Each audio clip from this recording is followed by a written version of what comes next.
Primera República Federal y la Constitución de 1824, desde 1824 a 1836.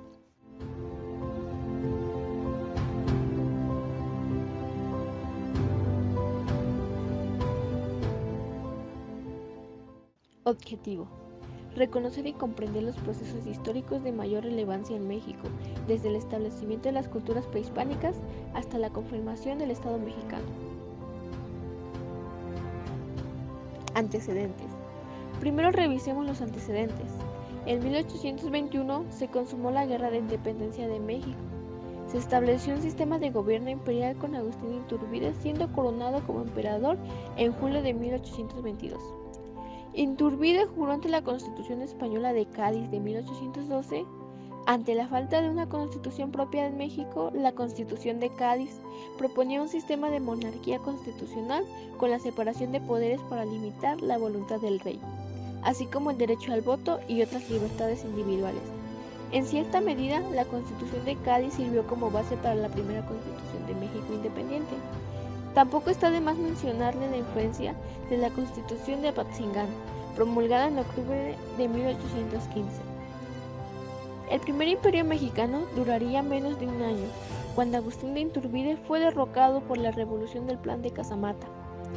Después de estos levantamientos, se proclamaría un sistema de república federal, con gobierno provisional llamado Supremo Poder Ejecutivo. El 4 de octubre de 1824 entró en vigor la primera Constitución Federal de los Estados Unidos Mexicanos, siendo un documento jurídico y político, el cual se estableció como un sistema federal, el cual tuvo la principal finalidad de declarar a México como un país independiente. Se convocó un Congreso Constituyente y después de varias reuniones, el 6 de noviembre de 1813 se instaló para poder realizar los actos en los cuales se conformaría como tal el Estado mexicano. Después de un tiempo, se concluyó el primer imperio mexicano, asimismo dando la creación a la Constitución Federal. Para que México lograra su independencia, tuvo que ver a Agustín Iturbide, quien logró que firmaran varios tratados.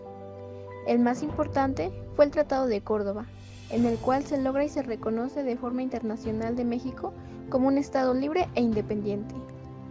Este Congreso pretendía conciliar las tendencias políticas existentes, es decir, tratar de atenuar los problemas que tenían en ese momento. Después de varios debates, se aprobó un 24 de enero de 1824 un documento llamado Acta Constitutiva de la Federación Mexicana, en el cual se establecieron las bases fundamentales para la Constitución Federal. Durante el tiempo de la promulgación del texto constitucional, el Congreso eligió a José Miguel Fernández Félix como el primer presidente de México. Este personaje adoptó el nombre de Guadalupe Victoria y sería el único en terminar su mandato durante la vigencia de esta Constitución. El Congreso Constituyente siguió con sus acciones hasta el 5 de octubre de 1824, cuando clausuró como tal sus actividades. El día anterior, el primer presidente de la República, ahora sí la podemos llamar República Mexicana, había jurado la Constitución Federal de los Estados Unidos Mexicanos. Es decir, por primera vez y a partir de este momento ya tenía nombre los Estados Unidos Mexicanos, promulgado en esa fecha, que terminó de manera definitiva la vigencia de la Carta Española de Cádiz de 1812. El 1 de abril de 1824 se inició el proyecto de la Constitución Federativa de los Estados Unidos Mexicanos, la cual se aprobó el 3 de octubre y promulgada el 4 de octubre del mismo mes, teniendo el título de Constitución Federal de los Estados Unidos Mexicanos. La combinación de los lineamientos de la Constitución Liberal Española se promulgó un 19 de marzo de 1812, así como la Carta Federal de los Estados Unidos Americanos, aprobada en Filadelfia en 1787. Este documento de guerra de independencia, cuyos conceptos transciden hasta la Constitución de 1917, que transciden y es la Constitución que nos rige hoy en día. Características de la Constitución de 1824. Ordenamiento territorial. La Constitución de 1824 ratificaba la independencia de la nación mexicana frente a España y cualquier gobierno extranjero. Reconocía como propio el territorio que había pertenecido al Virreinato de la Nueva España, lo que en la práctica incluía el actual territorio de México, California, Nuevo México y Texas. El territorio se ordenó según su modelo federal de la siguiente forma: 19 estados soberanos, 4 territorios dependientes, el centro, que luego pasaron a ser 5, y el Distrito Federal. Sistema de gobierno. El sistema de gobierno instaurado por la Constitución de 1824 era el de una república representativa popular federal de la nación mexicana.